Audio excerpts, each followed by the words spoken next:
आप शुरू करो। बोलो श्री प्राणनाथ प्यारे की जय। बोलो श्री सतगुरु महाराज की जय। सभी सुंदर साथ जी को प्रेम प्रणाम जी। वर्णन करूं बड़ी रूह की, रूह इन अंग का नूर। वर्णन करूं बड़ी रूह की, रूह इन अंग का नूर। अरवाहें अरश में वाहिदत, अरवाहें अरश में वाहिदत, सो सब इनका जहूर।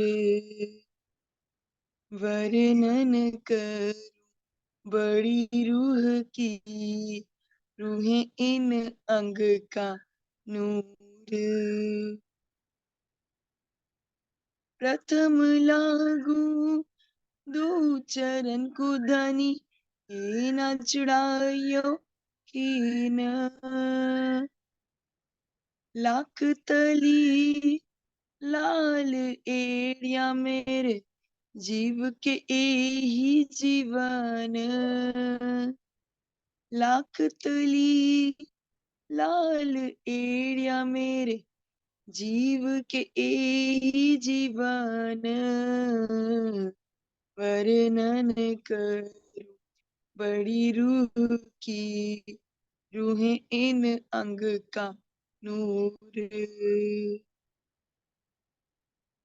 इन पाँव तले पड़ी रहूं धनी, नजर खोलो बातन दिन।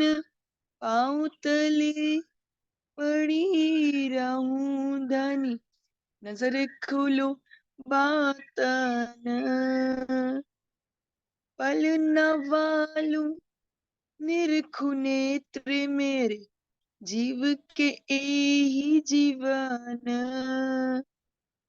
पल न वालूं निरखु नेत्र मेरे, जीव के एही जीवन। वर्णन करूं बड़ी रूह की, रूह इन अंग का नूर। अरवाएं अरश में वाहिदत, सो सब इनका जहूर। वर्णन करूं बड़ी रूह की, रूह इन अंग का नूर। प्यारे मेरे प्राण के मोहे, पल छोड़ो जिन प्यारे मेरे प्राण के मोहे, पल छोड़ो जिन। मैं पाई में हर महबूब की मेरे, जीव के एही जीवन। मैं पाई में हर महबूब की मेरे, जीव के एही जीवन।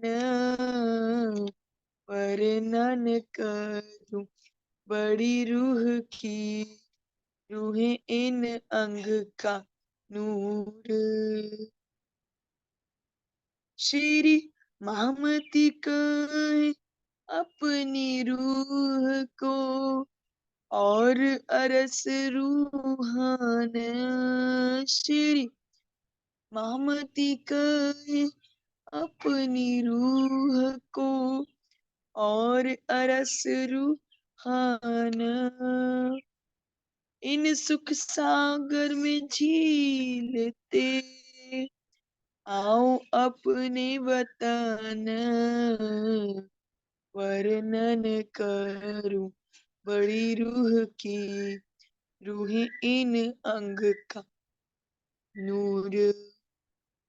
अरवाहें अरस में वाहिदत, सो सब इनका जहूर।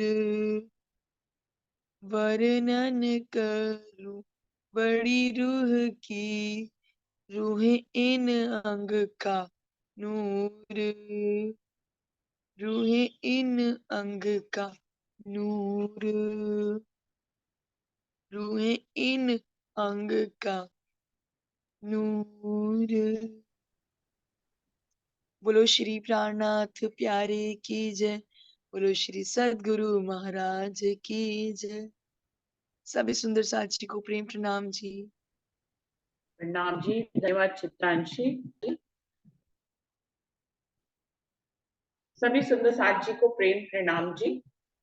प्रथम लागो दोए चरण को, धनिये न छुड़ाइयो खीन, लाख तली लालेड़िया, मेरे जीव के ही जीवन, इन पाँव तले पड़ी रहूं, धनी नजर खोलो बातूल, पलना वालों निरखो नेत्रे, मेरे जीव के ही जीवन, मेरे जीव के ही जीवन।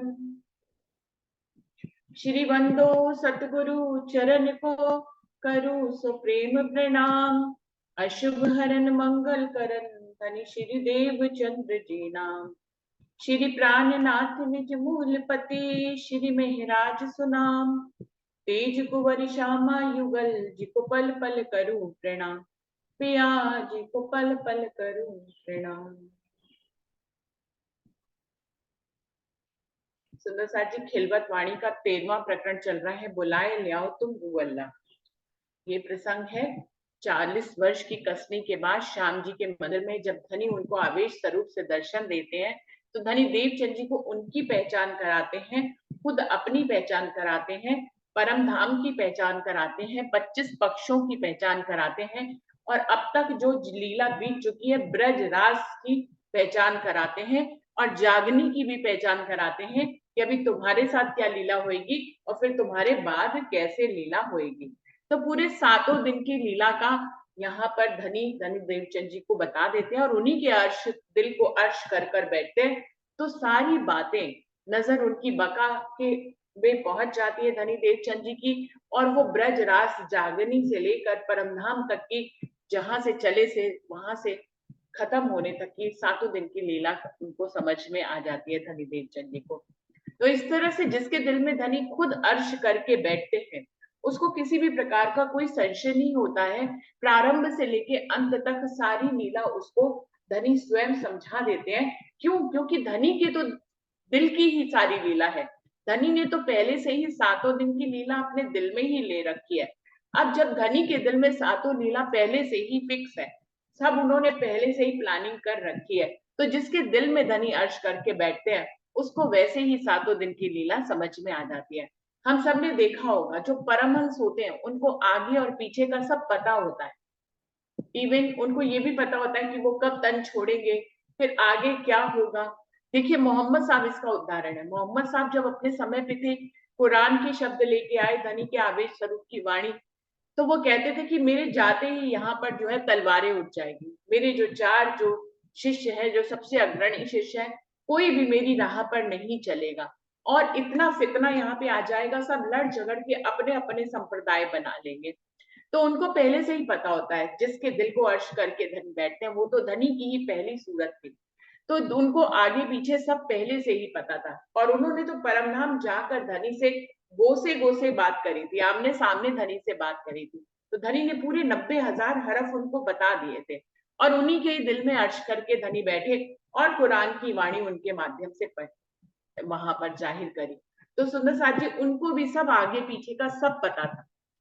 बिल्कुल ऐसे ही धनी देवचंद जी के दिल को अर्श करके बैठे, तो उनको भी आगे पीछे का सब पता था।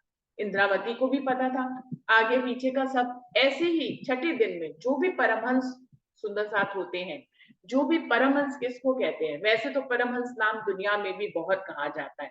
लोग अपने संत महंतों के सामने आगे भी जो है 108 परमहंस और पता नहीं कितने कितने परमहंस लगा देते हैं। परमहंस, लेकिन हम लोग किनको कहते हैं? जो राज्य का ही स्वरूप हो जाते हैं, जिनके दिल को धनी अर्श कर लेते हैं, उनको परमहंस ही बोलते हैं। तो जो परमहंस हम ही में से, हम ब्रह्म सृष्टियों में से जो और आगे बढ़ जाते हैं, सभी ब्रह्म सृष्टियों का दिल अर्श है, लेकिन वो उनको परमहंस कहते हैं जो अपने अर्श दिल को पहचान लेते हैं, देख लेते हैं, धनी का दर्शन कर लेते हैं और वो धनी के ही स्वरूप में समा जाते हैं या धनी उनके स्वरूप में समा जाते हैं। उनमें और धनी में फिर कोई फर्क नहीं होता। ब्रह्म सृष्टि ब्रह्म समान, वैसे तो धनी ने स्वयं ही कहा है। अब इस हिसाब से देखिए तो जिन्होंने अर्श दिल को नहीं पहचाना है, हम सब ब्रह्म सृष्टियां जो कि धनी का मंथन करती हैं, उनको याद करती हैं, हमें जबकि अभी बातें याद नहीं आती, हम ब्रह्मवाणी के हिसाब से, इलम के हिसाब से याद करते हैं, उनको भी ब्रह्म समान ही कहा गया है। लेकिन क्योंकि हमें याद नहीं आती तो हम अपनी बुजुर्गी को इतना बड़ा समझ नहीं पाते हैं। सुंदर साथ जी, यही तो कमी है। हम अपने आप को अक्षराधीत पूर्ण पारब्रह्म की अंगनाएं मानते हुए भी अपने उस ओहदे को बरकरार नहीं रख पाते हैं। हम अपने आप को उतने बुजुर्ग, ना तो धनी को तो फिर मान लेंगे एक बार को, लेकिन खुद को इतना बुजुर्ग नहीं मान पाते कि हम ब्रह्मा विष्णु महेश हमारा दर्शन चाहते हैं, अक्षर ब्रह्म हमारा दर्शन चाहते हैं, परम धाम के जर्रे जर्रे में हम अक्षराधीत पूर्ण पारब्रह्म की वाहिदत के स्वरूप है, हम उनके इश्क के स्वरूप है, हम उनके अखंड निस्बत के स्वरूप है। तो ऐसा हम इलम के रूप में जानते हैं, इश्क के रूप में नहीं जानते। इसको आत्मसात करके इसी भाव को जीना नहीं शुरू करते। ये खेल जो चल रहा है, अगर ब्रह्म सृष्टि होकर हम जिए तो ये खेल का नजारा कुछ और होगा, नजारे बदल जाते हैं। दुनिया में तो यहाँ तक कहा गया है कि जब किसी एक साधारण से स्त्री और पुरुष में प्रेम होता है, आशिक और माशूक वो बनते हैं, तो दुनिया बदल जाती है। उनको पूरे ब्रह्मांड में सब तरफ प्रेम ही प्रेम नजर आता है। उनको प्रेम के अलावा कुछ नजर ही नहीं आता, कोई रिश्तेदार नजर नहीं आते, कोई संबंध नजर नहीं आते, कोई इज्जत की आबरू की फिक्र उन्हें नहीं होती, वो अपने ही प्रेम में मगन होते हैं। तो यहाँ के इश्क का यदि ऐसा हाल है, तो परमधाम के इश्क में तो ऐसा होना ही चाहिए ना सुंदर साची। अब हम राज्य से प्रेम तो करते हैं, लेकिन हम कहाँ संबंधों को भूल पाते हैं, हम कहाँ माया को भूल पाते हैं, तो उस प्रेम तक हम पहुंचे नहीं है। तो उस ओहदे तक हमें पहुंचना है जो धनी ने हमें दिया है कि ब्रह्म सृष्टि ब्रह्म समान है। उस ओहदे तक हम पहुंच नहीं पाते हैं, इसलिए हम धनी के दिल के कुछ भेदों को जान नहीं पाते हैं, जबकि धनी हमारे ही दिल को अर्श करके बैठे। तो हम, हमारी और धनी के बीच में एक दूरी कायम हो जाती है। हमें लगता है जैसे धनी कहीं और है, हम कहीं और है। ऐसे नहीं लगता कि दो लोग मिले हुए हैं, कि धनी मेरे अंदर है, मैं धनी के अंदर है, ये स्थिति होनी चाहिए। लेकिन हमें क्या लगता है कि धनी धनी कहीं और है, हम कहीं और है, जबकि धनी हमारे ही दिल को अर्ज करके बैठे। परमहंस उनको कहते हैं जिन्होंने, जो इस अवस्था को प्राप्त कर लिया है कि धनी और उनमें कोई भेद नहीं है। वो धनी में है और धनी उनमें। वो धनी के दिल को अर्ज, धनी उनके दिल को अर्ज करके बैठे। तो ये भी अरस परस का नाता है कि रूहें धनी के दिल में रहती। हम सुंदर साथ ये तो मान लेते हैं, फिर भी मैं कहती हूँ यहाँ तक तो हम मान लेते हैं ज्ञान के माध्यम से धनी ने हमारे दिल को अर्श कर रखा है। लेकिन हम अरस परस के नाते में ये भी इस बुजुर्गी तक भी नहीं पहुंच पाते कि हम धनी के दिल अर्श दिल में है। ये तो अरस परस का नाता है ना सुंदर साथ जी। आज ये से यहाँ से ये भी बात जानिए कि धनी ने हमारे दिल को अर्श किया है, हमने भी उनके दिल को अर्श किया हुआ है। वो भी, हम भी उनके दिल में है। दिल को अर्श करना क्या होता है? वो हमारे दिल में विराजमान। अब हम ये तो मान लेते हैं ज्ञान से कि धनी हमारे दिल में विराजमान है, भले चाहे हम देख पाते हो ना देख पाते हो, क्योंकि हमारे अंदर उतना इश्क नहीं है। हम धनी के दिल, धनी हमारे दिल में बैठे, हम देख नहीं पाते। लेकिन हम ये भूल जाते हैं कि हम भी धनी के दिल में है। हम भी धनी के दिल में, वो भी हम इसलिए नहीं देख पाते क्योंकि हमारे पास इश्क नहीं है, उस स्तर का इश्क नहीं है, इसलिए धनी के दिल में हम हैं ये भी हम नहीं देख पाते। और यहाँ तक तो हम इलम से भी नहीं सोच पाते। यहाँ तक तो इलम से सोच लेते हैं कि धनी हमारे दिल में बैठे, लेकिन हम धनी के दिल में बैठे, इतना भी हमें इलम से तो सोचना शुरू करना चाहिए ना। तब तो हम परमहंस अवस्था की तरफ आगे बढ़ पाएंगे कि हम और धनी में कोई भेद नहीं रह जाएगा, हम और धनी एक हो जाएंगे। तो सुंदर साथ जी, दिल धनी हमारे दिल में बैठे और हम धनी के दिल में पहले से ही है। पहले से ही धनी हमारे दिल में और हम भी धनी के दिल में पहले से। आशिक और माशूक कहते किसको है? जो एक दूसरे के ही दिल में रहते, उनका ठिकाना एक दूसरे के दिल में होता है। तो ये कैसे हो सकता है कि धनी का ठिकाना तो हमारे दिल में और हमारा ठिकाना धनी के दिल में ना हो? हमारा ठिकाना भी धनी के दिल में, लेकिन हम इलम की उच्च उस मार्फत की अवस्था में नहीं पहुंचे, हम इश्क की उस अवस्था तक नहीं पहुंचे कि हम ये नजारा देख पाए कि धनी हमारे दिल में और हम धनी के दिल में। परमहंस वो होते हैं जो इस अवस्था तक पहुंच जाते हैं। जो देख पाते हैं वो धनी के दिल में और धनी उनके दिल में, इसीलिए उनको आगे पीछे की सारी लीला पता होती है। धनी देवचंद जी को भी दर्शन देते समय धनी उनके ही दिल में विराजमान हो गए, अंदर तुम्हारे आकार के आए के बैठे हम, उनके दिल में विराजमान हो गए, सातों दिन की लीला पता लग गई धनी देवचंद जी को। आगे पीछे क्या होने वाला, इससे पहले ब्रज में आए थे, रास में आए थे, परम धाम में इश्क रबत किया, फिर मोहम्मद साहब ने शब्द सुने, अब मेरा समय है चौथा दिन, पांचवा दिन जो है इंद्रावती का समय होगा और छठा दिन मोमिनों का होगा। पूरी लीला धनी देवचंद जी को समझ नजर पहुंची बका मिने, चौपाई आती है कि जब धनी उनके दिल को अर्श करके बैठ गए तो नजर पहुंची बका मिने, उनको ब्रज रास परम धाम सब नजर आने लग गया और सब उनको लीला समझ में आने लग गई।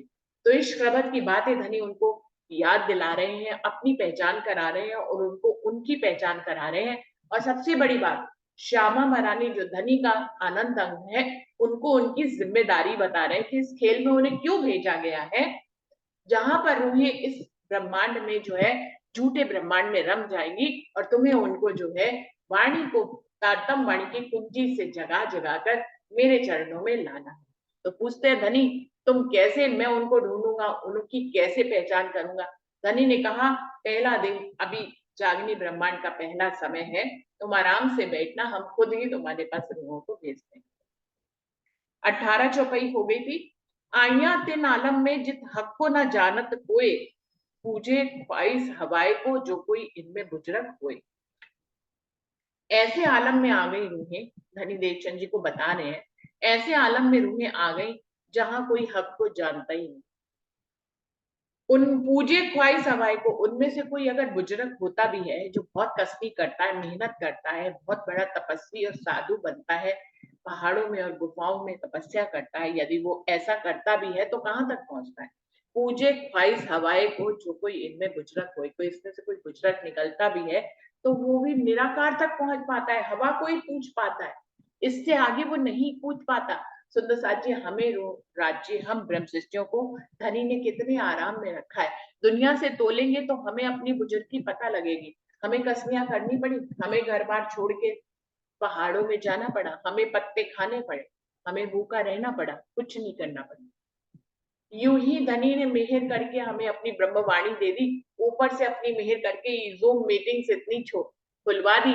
देखिए हर कोई जूम मीटिंग में धनी की वाणी का गायन कर रहा है, इसको धनी का विस्तार नहीं विस्तार कहते हैं, और क्या कहेंगे। अभी पहले एक दो ग्रुप थे, अभी तो बहुत ग्रुप हो गए। पहले पहले सुंदर साथ जो है ना बुरा मानते थे कि भैया हमारा ग्रुप छोड़ के अपना ग्रुप बना लिया, पहले तो हमारे ग्रुप में आते थे फिर अलग ग्रुप बना लिया। तो इसमें कोई बुरा मानने वाली बात नहीं है सुंदर साथ जी, ये सब जो है ना वाणी का विस्तार है, सब तनी कर रहे हैं। हर तक एक वीडियो नहीं पहुंच पाती होगी, हर तक किसी जूम की मीटिंग का किसी को टाइम सूट नहीं करता होगा, किसी का वो समय किसी और चीज का होता होगा, तो उन्होंने पूरे 12 घंटे में 12 जूम मीटिंग बना दी। आप किसी भी जब आपको सुविधा हो आप उसी जूम मीटिंग में जा सकते हैं। तो सुंदर साथ जी ये जो है विस्तार है जो अपनी नजरों से हम लोग देख रहे हैं, क्या ये हम कर रहे हैं? ये हम नहीं कर रहे हैं, ये धनी ही कर रहे हैं। आप देखिए 1.5 साल में ही ये सब कुछ हो गया। कोरोना के टाइम से किसी व्यक्ति ने किया नहीं कर सकता था, इतना विस्तार कर दिया, इतना विस्तार कर दिया, आप हैरान हो जाएंगे। तो हर किसी को सुविधा के अनुसार उसकी जूम मीटिंग मिल चुकी है, जिसमें वो जाता है अपने मन से जो है वाणी मंथन करता है, चितवनी करता है, चर्चनी सीखता है। पहले तो मंदिरों में इकट्ठे बैठ के भी उन नक्शों से हम चितवनी नहीं सीख पाते थे, कठिन लगती थी। आज वीडियो के माध्यम से चितवनी सीखी जा रही है, चर्चनी सीखी जा रही है, कितना सुगम धनी ने कर दिया। आज नई नई जनरेशन आ गई है, वो इतने एडवांस नक्शे बना रहे हैं, आप हैरान हो जाएंगे। पहले वो नक्शे कभी बने ही नहीं थे, जब हमने सीखना शुरू किया था तो वो नक्शे ही नहीं थे, सिर्फ 10-12 नक्शे थे, उन्हीं से हम पूरा नक्शा खड़ा करते थे, वो काश पहाड़ का, मानिक पहाड़ का। आज नई जनरेशन में जो कंप्यूटर में इतनी एक्सपर्ट है, उन्होंने ऐसे ऐसे नक्शे बना दिए अपनी नॉलेज से जो है, और धनी की वाणी को पढ़ पढ़ के, तो देखिए कितनी कितनी ज्यादा उन्नति हो गई है। ये सब किसने किया? यदि नजर उठाकर देखें तो आप अपने ऊपर मेहर को देख पाएंगे। ये धनी ने जो है अपनी ब्रह्म सृष्टियों के ऊपर मेहर करके ये सब कुछ कर दिया। झूठे मोहरे जो खेल के मिल गईया माही तिन, कबीला कर बैठिया कहे ए हमारा वतन। ये रूहों की हालत क्या हो गई है कि झूठे मोहरे जो खेल के मिल गईया माहे दिन। जो झूठ के मोहरे हैं, जो आज जन्मते हैं कल मर जाते हैं। मिट्टी का शरीर है, आज 5 तत्व एक आकार बना लेता है, उसमें एक प्राण फूंक दिए जाते हैं, कल यही प्राण निकल जाते हैं, या मिट्टी का शरीर 5 तत्व का 5 तत्व में मिल जाता है। तो ये जो झूठे मोहरे हैं खेल के, हम भी उसी में मिल गए। आखिरकार तन तो ब्रह्म सृष्टियों को भी मिला है ना, 5 तत्व का मिला है। अब वो समझ ही नहीं पाती है कि उनके अंदर ब्रह्म सृष्टि है, सिर्फ जीव का चेतन तत्व नहीं है, उस जीव के ऊपर नजर भी पड़ी हुई है आत्म की। आत्म की नजर होना मतलब परात्म की नजर होना, और परात्म की नजर होना मतलब राज्य की नजर होना। अगर इनडायरेक्टली इन सब बीच में आत्म परात्म की बातों को और जीव को हटा दे तो इस 5 तत्व के शरीर के ऊपर सीधा डायरेक्ट राज्य की नजर पड़ी। इतना करीबी से समझ ले, वो नाम है। परात्म की नजर आई, परात्म से फिर आत्म की नजर आई, आत्म जो है वो जीव पे बैठी, जीव ने तन धारण किया। तो ऐसे बहुत लंबा क्रम सा दिखाई देता है हमें, है ना सुंदर साथ जी। ऐसे ही समझे, अगर यहाँ से समझे, ये 5 तत्व का शरीर, इसके अंदर चेतन तत्व जीव, इसके ऊपर नजर पड़ी आत्म। आत्म की नजर किससे आई है? पर आत्म से। पर आत्म कौन है? राज्य का स्वरूप है। उसकी नजर किससे मिली हुई है? राज्य से मिली हुई है। तो सुंदर साथ जी, अगर सब कुछ बीच में से हटाएं तो समझ जाएंगे कि ये जो जिस तन को हम अपना समझते हैं, इसके ऊपर किसकी नजर आई हुई है? स्वयं राज्य की नजर आई। इतना करीब कर लीजिए राज्य को कि राज्य, परात्म, आत्म, जी, किसी में भी कोई फर्क ना रह जाए। हमें अलग अलग सीढ़ियां समझाने के लिए तो सब कुछ ठीक है, समझाने के लिए कैसे नजर आई हमें समझने के लिए भी ठीक है, समझाने के लिए भी ठीक है, पर वास्तव में आत्म, परात्म और राज्य में कोई फर्क ही नहीं है सुंदर साथी। आत्म, परात्म, राज्य एक ही है। अगर हुक्म की नजर भी जहां पे लिखा है कि हुक्म की नजर आई है, तो हुक्म भी किसका है? राज्य की मर्जी को ही हुक्म कहते हैं। तो राज्य अपनी मर्जी से अपनी नजर डाले हुए हैं इस जीव के ऊपर। कितनी सुंदर बात है। किसके ऊपर नजर डाली हुई है? अक्षराधीश पूर्ण पारब्रह्म ने। इस ब्रह्मांड में जरा नजर उठाकर देखिए। हम कहते हैं हमारे ऊपर धनी की नजर आई है, इस ब्रह्मांड में किसके ऊपर धनी की नजर आई है? अगर उनकी नजर उनके ऊपर आई हुई होती ना, तो उनसे इतनी तपस्याएं नहीं कराते, उनको बर्फों में नहीं गलाते, उनको पहाड़ों में नहीं बिठाते, और फिर उसके बाद इतना सब करने पे उनको निराकार तक ही पहुंचाते, अपने तक ना पहुंचा देते। धनी देवचंद जी ने इतनी कसनी करी, कहां तक पहुंचाया? अपने तक पहुंचाया कि नहीं पहुंचाया? स्वयं दर्शन देने आ गए श्याम जी के मंदिर में। इंद्रावती ने इतनी कसनी करी, किस तक पहुंचाया? निराकार तक पहुंचाया? नहीं नहीं नहीं नहीं नहीं। हफ्सा में उनको दुख देकर विनय का विलाप करा के स्वयं उनको दर्शन दिया धनी ने। तो धनी अपनी रूहों के पास, क्योंकि धनी की ही नजर अपनी रूहों के ऊपर है, तो वो किसके तक लेके आएंगे? अपने तक लेके आएंगे। हम जो रूहें राज्य को जान रही हैं, राज्य को पहचान रही है, अपनी नजर को चितवनी के माध्यम से राज्य तक पहुंचा रही है। कौन है हम? ब्रह्म सृष्टियां हैं। पूरे ब्रह्मांड में नजर उठाकर देखिए। बल्कि आप ब्रह्मांड की तो बात छोड़ दीजिए सुंदर साथ जी, अपने जो परिणामी सुंदर साथ है ना, उनमें भी किसी से पूछ लीजिए, कोई भी रोज सुबह 4 बजे उठ के चितवनी नहीं करता। बहुत कम संख्या है जो राजन स्वामी की इस बात को मानकर जो है सुबह उठ के चितवनी करते हैं। किसकी चितवनी करते हैं? अक्षराधीश पूर्ण पारब्रह्म की चितवनी करते हैं। कौन कर रहा है? कौन कर रहा है इस दुनिया? ध्यान और मेडिटेशन तो बहुत लोग करते हैं, पूरे यूट्यूब में चैनल भरे हुए हैं, और लोगों के जो ध्यान करते हैं उसका म्यूजिक बजाते हैं कि आप इससे ध्यान लग जाएगा आपका। लेकिन किसका ध्यान कर रहे हैं? शून्य का ध्यान कर रहे हैं। ओम बोलते हैं, ओम का ध्यान कर रहे हैं। आप लगा के तो देखें, तब आपको नजर आएगा। जब तक दूसरों को नहीं देखेंगे तब तक आप खुद को पहचान नहीं पाएंगे। ये बात बिल्कुल वैसे ही है जैसे परम धाम में था कि धनी के इश्क को नहीं पहचान सकते, क्योंकि वहां पे धनी के इश्क के ही हम स्वरूप थे। तो धनी ने एक वियोग दिया, एक थोड़ी दूरी कायम करी, तो हम धनी के इश्क को पहचान लें। बिल्कुल ऐसे ही हम अपनी साहिबी, अपनी बुजुर्गी को तब तक नहीं पहचान पाएंगे जब तक हम दूसरे धर्म, शास्त्रों, धर्म की जो है वीडियो सुनिए, तो आपको पता लगेगा कि वो क्या बोल रहे हैं, हम क्या बोल रहे हैं। वो फेमस ज्यादा होंगे, इससे कोई फर्क नहीं पड़ता। धनी को फेमस करना होगा, वो स्वयं कर देंगे। अपनी वाणी को प्रसारित तो कर रहे हैं सुंदर साथ जी, जूम के माध्यम से प्रसारित तो कर रहे हैं। आज और धर्म लोग की वीडियोस के बीच में हमारी वीडियोस भी है, राजन स्वामी की वीडियोस है, जो लोगों के प्रश्नों के उत्तर इतने स्पष्ट रूप से दे रहे हैं। तो सुंदर साथ जी, जब धनी ने औरों को इतना जाहिर कर दिया, हमें भी जाहिर कर देंगे अपनी ब्रह्मवाणी को। हमें क्या ही फिक्र करनी है। वक्त आएगा तो जाहिर हो जाएगा। तो ये देखिए, नजर उठाकर कंपैरिजन करिए कि दूसरों के सामने वो कैसी बातें करते हैं, हम कैसी बातें करते हैं। वो मेडिटेशन जो करते हैं कहाँ का करते हैं, हम चितवनी करते हैं, हम मेडिटेशन करते हैं, हम कहाँ का करते हैं।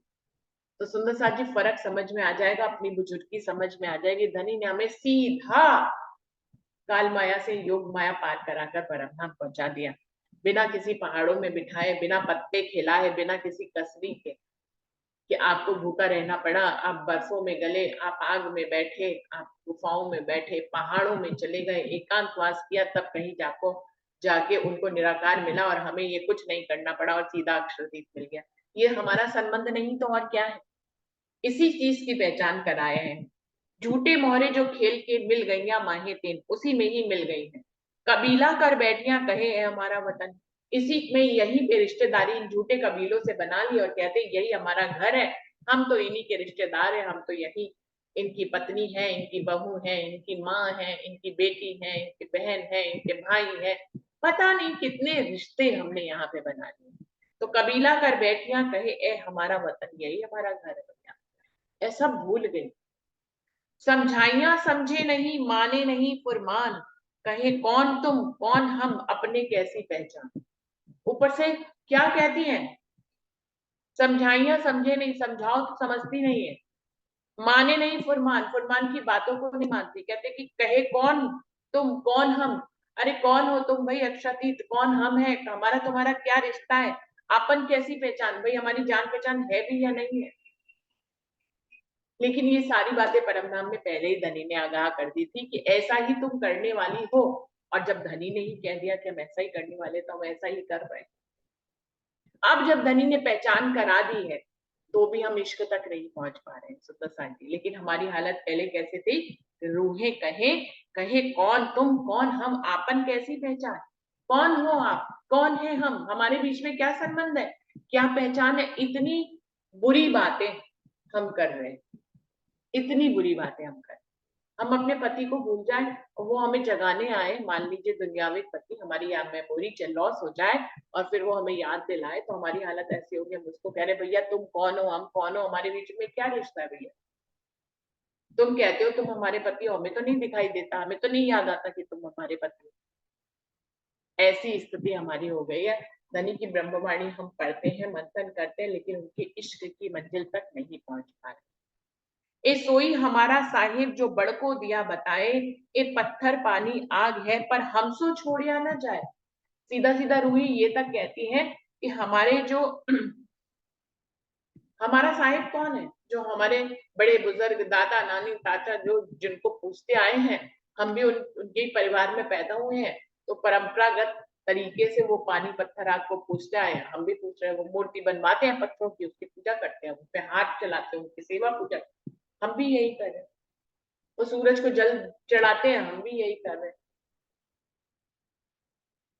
आग को भी देवता आग को देवता मानते हैं, पानी को जो है देवता मानते हैं, वरुण देव है उसमें, तो सबको वो भी पूछते हैं। हमें पता है, हम तो देखते हैं ये आग है, ये पानी है, ये पत्थर है, लेकिन हमारे बड़के इसी को पूछते आया, तो हम भी इनको पूछ रहे हैं।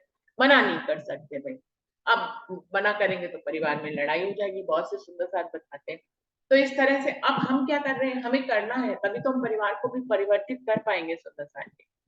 पढ़ के हमारे कदीम के पूजक आए, सो क्यों छूटे हमसे रब रब बाप दादो का है। हमारे जो बड़के हैं वो कदीम से अनंत काल से इन्हीं की ही पूजा करते चले आए हैं, ये हमसे छूट नहीं सकता। ये हमारा जो बाप दादों का रब है, पानी पत्थर आग, इनको हम नहीं छोड़ सकते। हमें पता है ये पानी पत्थर आग है, ये परमात्मा नहीं है, ये देवता नहीं है, लेकिन हमारे बड़े इनको देवता मानते हैं, तो हम भी मानते हैं। तो सुंदर साथ जी ये परंपरागत संस्कार होते हैं, इसीलिए कहते हैं कि अपने घर में ब्रह्मवाणी, अपने घर में भजन निरंतर का एक गुंजायमान होता रहना चाहिए। बच्चे सुने ना सुने, लेकिन उनके कानों में पड़ना चाहिए, क्योंकि उसी से संस्कार निर्मित होते हैं।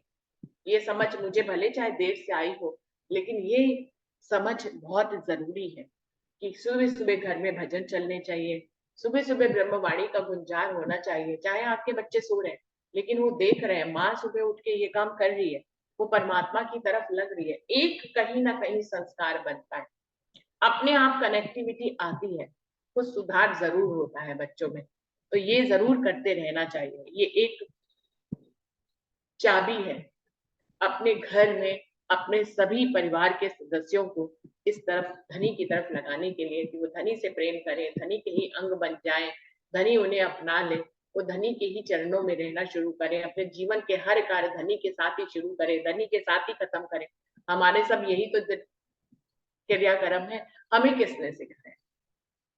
हमें किसने सिखाया? हमें हमारे माँ बाप ने सिखाया, फिर आगे हमारे सास ससुर ने सिखाया, तो परिवार वैसा ही आगे भी मिल गया। सुंदर साथ जी, तो हम सब उसी माहौल में ढलते चले गए। अब हमसे कोई छुड़ाए, हम छूट नहीं सकते। हम राज्य से ऐसे संस्कार हमारे दिल में राज्य का बैठ गया है, ऐसा वो हमारे दिल को अर्श करके बैठे।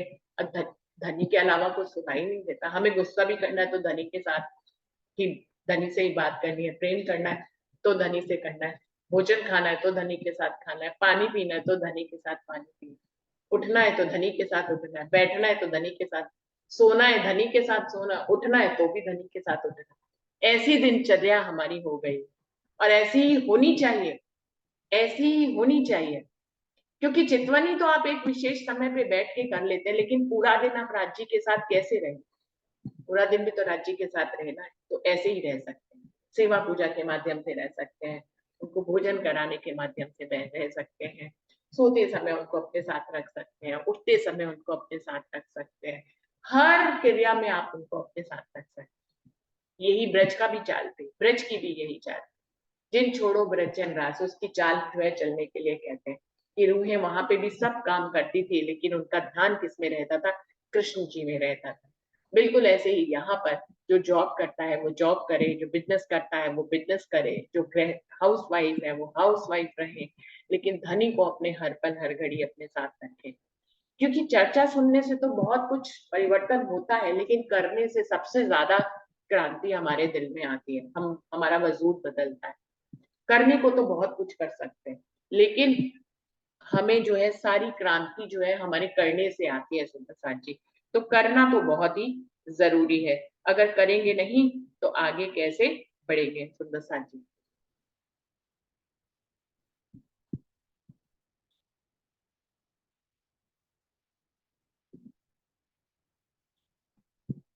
तो करते रहिए। चौपाई क्या है? सब क्यों छूटे हमसे रब बाप दादों का एक,